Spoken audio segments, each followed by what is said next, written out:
नमस्कार, जय श्री कृष्णा। श्रीमद् भागवत खस स्कंद वृत्तासुर इंद्र पर ब्रह्म हत्या का आक्रमण। श्रीमद् भागवत में एक लेख मिलता है, जब इंद्र से वृत्तासुर का वध होता है। वृत्तासुर था तो राक्षस, किंतु ब्राह्मण था। जब वृत्तासुर का वध इंद्र कर देते हैं तो सभी देवता लोग तो बड़े प्रसन्न होते हैं, किंतु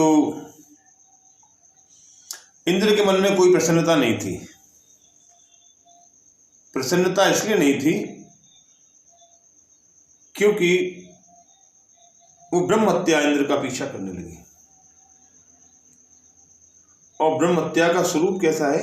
वो बूढ़ी औरत के समान है, जिसके बाल बिखरे हुए हैं। उसकी सांस से मछली की दुर्गंध आ रही है। इससे पूरा वातावरण, रास्ता, मार्ग भी दूषित होता जा रहा है, दुर्गंध युक्त।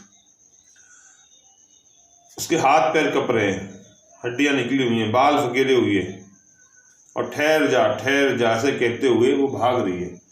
आगे आगे इंद्रदेव भागे जा रहे हैं। लोग लोकांतर में वो उसका पीछा नहीं छोड़ रही। इंद्र को एक मिनट के लिए भी शांति नहीं मिल रही, चैन नहीं मिल रहा।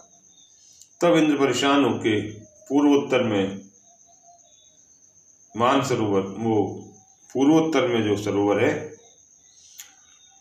वहां जाकर के इंद्र उसके अंदर कमल नाल के अंदर जाकर के छुप जाते हैं। 1000 वर्ष तक इंद्र जी कमल नाल के अंदर रहते हैं। अब इंद्र भोजन जो करते हैं वो अग्निदेव के मुख से करते हैं, और अग्निदेव जल के अंदर सरोवर में जा नहीं सकते, तो भूखे प्यासे उन्होंने अपने 1000 वर्ष काटे। हाँ, माँ लक्ष्मी जी ने उनकी पूरी रक्षा की और उन्हें संभालती रहीं, उनकी पूरी रक्षा की। और पूर्व के रुद्र ने, भगवान रुद्र ने इंद्र के पाप को निस्तेज कर दिया था, जिससे वो अपना प्रभाव कर न सका। उसके बाद देव ऋषियों ने, सभी ने, ब्राह्मणों ने इंद्र को बुलाया और उनसे अश्वमेध यज्ञ कराया। इस बीच की एक छोटी सी कथा और है। जब देवराज इंद्र कमल तंतुओं में रहे, तब तक अपनी विद्या, तपस्या और योग बल के प्रभाव से राजा नहुष स्वर्ग पर राज करते रहे। राजा नहुष की इंद्र के ऐश्वर्य को देख करके बुद्धि भ्रष्ट हो गई, और उन्होंने इंद्र की पत्नी के साथ गलत करना चाहा। शची के साथ उन्होंने गलत करने का प्रयास किया। उस समय शची ने उनसे ऋषियों का अपराध बनाकर उन्हें ऋषियों से श्राप दिला दिया, और वो सांप बन गए, सर्प योनि को प्राप्त हुए।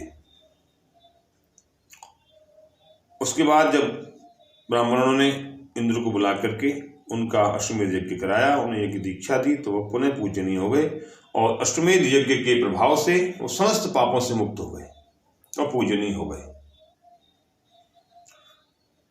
मोरल इस कथा का यह है कि ये पाठ सुनने से, ये पाठ करने से आपके कोई भी अमांगलिक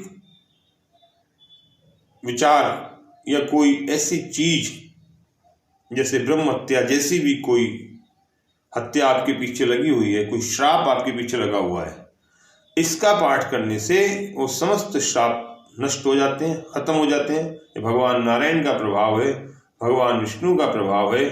स्वयं साक्षात देवराज इंद्र को ब्रह्म हत्या जैसी हत्या से मुक्त करा दिया। 0-0 हो गया, उनका कोई पाप शेष नहीं रहा।